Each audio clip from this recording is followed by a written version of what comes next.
Great. Looks like I popped a vessel in my eye and didn't even notice right before I started to record this video. But none of that matters. All that matters today is the Huawei Matebook X. And even though I was actually one of the first reviewers that got his hands on one, I'm one of the last ones to actually release this review just because I was swimming, or let's say more like drowning in so many other review units.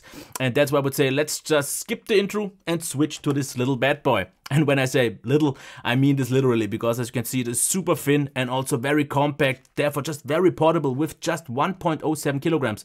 Now you might expect that therefore the quality suffers, not at all, because you can see here no flex, not at the top, not at the bottom. And one thing that I like a lot is we can easily open it with one hand, and you can see that this stiff hinge works out just great. It doesn't really flex at all. The keyboard doesn't flex. Everything is just built so amazingly, because yes, you could try to bend it, but yeah, not really much has happened because it is very thin and therefore just has to a little bit, but that is pretty much the only thing that you could even point out at all. Now, what do we have in terms of ports? Not all that much, because as you can see, USB Type-C. This is just USB 3.0 though, no Thunderbolt, which is a little bit unfortunate.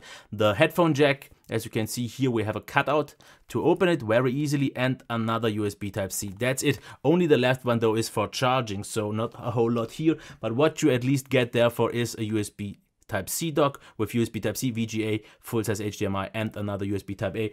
If you want a little bit more, maybe you should check out something like this, which has a lot more. So yeah, that's just what I wanted to say about that. Now, let's open it up and check the inside. Here, the great build quality just continues even along with the speaker here at the top. Everything feels great, absolutely top. One thing that I quickly want to point out, as we can already see these super tiny thin bezels, which still manage to gather a webcam here at the top, that this 13-inch display, due to 3x2, actually feels a little bit smaller in terms of size if you watch something with 16:9, but I'll get to that a little bit later in terms of the display part. Now, the keyboard. Actually, I have to say I did not expect it to be that good, so let's zoom in a little bit, because in terms of travel, it's actually not that bad at all, because we get actually quite a lot, which I did not expect on something as thin like this. We have 2 levels of backlight, and it feels a lot like a little bit of an older MacBook, like for example the 2013 that I have, because as you can hear, it's one of those more clicky feedback keyboards, and I just have to say the feedback works way better than expected, because even though it's very thin and the travel isn't super great, it actually is very nicely dampened, and I really like the keyboard experience during typing. The layout is fine, all the extra functionalities work out fine. Now the trackpad would have been pretty much just about as good, if not for one thing, because if I lift it up a little bit and get a little bit closer, we will see this.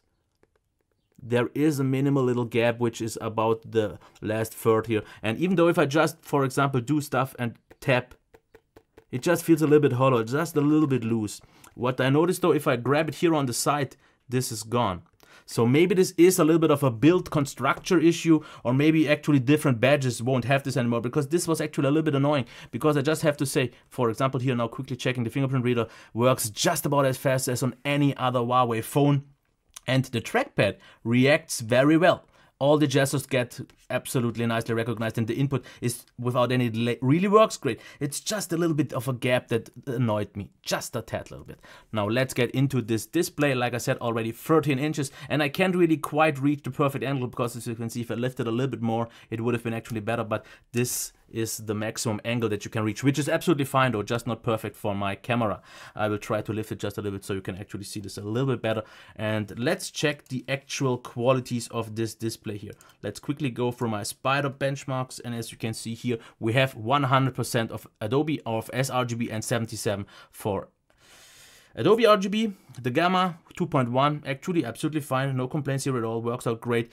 And it is the overall display calibration that is just so good, because as you can see, brightness 380, absolutely top, absolutely fine. Black value, especially in the more important, because after all at the end it falls a little bit off, but in normal, let's say 120 lux where you usually use it, it is very, very good. Contrast is great, and out of the box a pretty much perfect white point, which is something that I did not expect. So let's switch to the next thing here. My subjective opinion, because with a resolution of 20 by 16 by 1414, so 3:2 aspect ratio, this display, like I said, might seem a little bit smaller if you watch 16:9 content, because it's just 13 inches, which is smaller than 13.3 inches, what we usually get, and due to the smaller aspect ratio, it's just not as wide. But the quality is top notch. Everything is super sharp, and with, I guess I have to say, with Windows actually improving on scaling, it's not an issue anymore. So I really like the white point. The black is super nice. No backlight bleed because this is a high quality panel, and the colors, due to the glossy display, yeah, it is a glossy one, just pop, and they are so nicely saturated. I really like that. Absolutely, actually love it. Unfortunately though, it has no touchscreen. I would have actually liked to have seen this. It would have made the device a little bit thicker, but I would have been actually okay with that. But now I'd say let's go to the speaker and start to show that one off.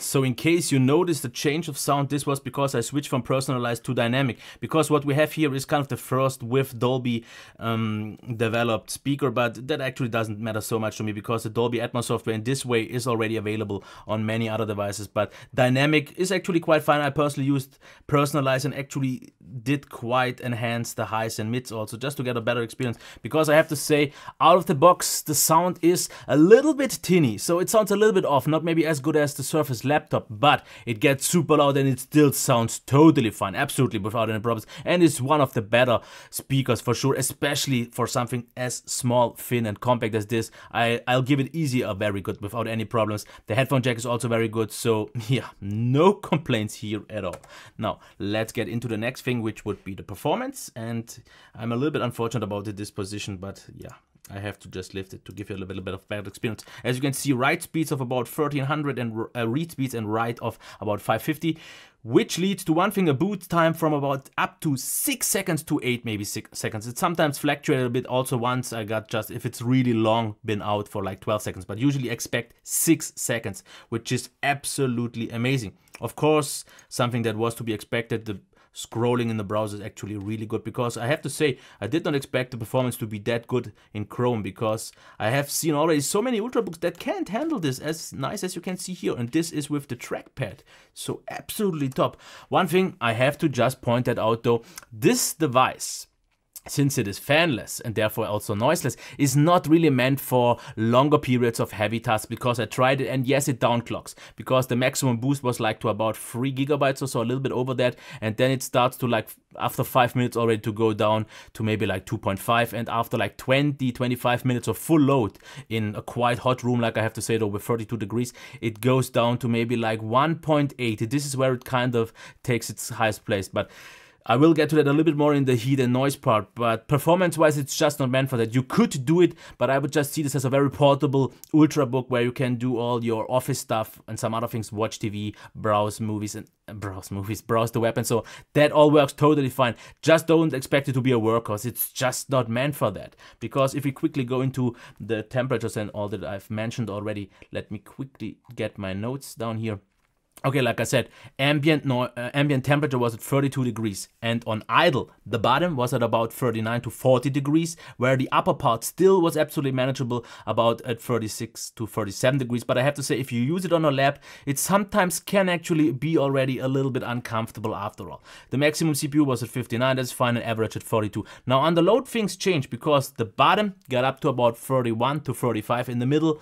The upper part still managed to be actually quite okay with 37 to 39. But the CPU did manage to get up to 81. This is the highest though that I reached, with about an average of 60, because what it just does is it prefers to stay cooler and therefore just clocks down, like I said. So once you get about to those 1.8 gigahertz that I've mentioned, you are at about 55 to 60 degrees. Now the cooler the environment is that you are in, the actually higher the clocks are, and then I would expect like maybe 2.1 gigahertz, and sometimes you could for a while stay with 2.5, but in my opinion this is totally fine, because in normal use, browsing the web, watching TV shows, movies, whatever you want to do, office stuff, you won't notice any of that, because this is just on a 100% load, which you would have, for example, if you render videos. But I don't think this device is just meant for that. You could do it, and if you maybe have some airflow, which I just don't have in this room, especially for my testings, I don't want any of that, because otherwise it would kind of fluctuate with the testings, because this in general just gets a little bit warmer than something with a fan, but it is that. And the one thing that I didn't even mention, because usually I show now a noise demo, but there is nothing to show here because this laptop is completely dead silent. There is no coil whine, no fans, no moving parts at all, and therefore just amazing. Now, battery. A full charge takes 2 hours, actually really good value. Usually some take like half an hour more, but I have to say the battery life, I would have wished for a little bit more, but it's still great because, or let's say good, because they claim 10 hours. What I got about on average is more like 6 hours. Maybe if I a little bit of a heavier user, but normal heavier use, I would say like 4.5, but I never really went down lower than that. But the highest that I reached was just about 6.5, but usually very constant 6 hours, which is in my opinion still good. And just keep one thing in mind, I always turn off all battery saving technologies. And then you should expect at least about 20-25% more from my experience, what I've seen other reviewers getting and other users. So I don't know why I actually tend to drain them more, but yeah. That would have been it. In terms of software, you get a few goodies, but I don't really want to mention. One thing that was quite nice, you get, for example, an option to quite easily change the color temperature and so on. But yeah, I would say that's fine. So let's get into the pros and cons. Here, I just have to point out the absolute great build quality. It is also extremely light, thin and compact, therefore just very portable. We have a top fingerprint reader, and actually once you unlock it from the start, it will actually log in right in and you don't have to press it again. This is absolutely nice. Then a very good keyboard, a potentially very good trackpad if the little bit of a gap wouldn't be there. Maybe newer devices will not have this anymore. Then great display, absolutely love it. Super sharp, great colors, great contrast, perfect calibration out of the box pretty much, and yeah, love it. Then very good speakers after all, maybe not the very best sound, but still loud and still sounding very nice. Then flawless daily use performance, don't worry about that, it will do all your normal tasks just fine. Solid temps in normal use, and it's dead silent since fanless and no coil whine. Good battery life after all, and superb Wi-Fi speed, something I did not even mention, because this got like about 20 megabytes per second, which I mean with 80 megabytes per second, which only one device so far got, which is just my MacBook. Others usually are at 60-65. On the not that great side though are things like, for example, the port selection. It is not really good, but at least you get a USB-C dock included. The trackpad feels a little bit loose at the bottom, as I said. It can't maintain full performance because I just think it is not made for heavy or intense work, and the chassis just gets a little bit warmer than most laptops with fans. But in the end, let me give you a quite quick conclusion. For a price of around 1,400 euros, it doesn't sound cheap, but I have to say, in consideration of all those qualities, to be at least very good, if not great, with a device that is just so thin, lightweight and portable, I just can't stress this enough how much I like it. Yes, it would have been nice if it would have had a touchscreen, pen support maybe, but I don't think so, because on a laptop it doesn't really make so much sense for me. But all the qualities are so great, and especially if you once have seen how good the qualities are, for example, in very important parts like the keyboard, in such a thin and light device is something that I've not really seen. And yes, the only thing that bugged me a little bit more than I expected is the trackpad that was a little bit loose on the bottom, but I usually tend to, after a few more days, use the mouse anyway, so I don't have any problems, but I just can't say anything really bad about it. I really like this one, and I've compared it with the Surface laptop, and at first I thought, yeah, it has some benefits and overall, but it really makes up for a lot of that with that ultra portability and those overall just amazing qualities with the speaker. The display is absolutely amazing. And nothing really falls short. Sure, maybe in comparison to some others, you pay a little bit more, but I think that is worth it. And now, in case you're wondering, should I maybe get this or the Surface laptop, or maybe the Dell XPS 13, the 2-in-1 from Dell, also, or maybe an HP Spectre X360? I will have a big comparison for all of that coming quite soon, I guess in a week or so, and then you should know. But I can already tell you that this will be definitely very, very high on top of my list, and it can't really get a bad rating after all, so I'm highly impressed. And especially since this is Huawei's very first laptop, and they pretty much just made one of the very best ones, if not best ones for most people, because yeah. Okay, I'll leave it at that and wish you a nice day. If you wanna, you maybe can give me a like, some comments down there below, and a subscription. But that's it. Bye.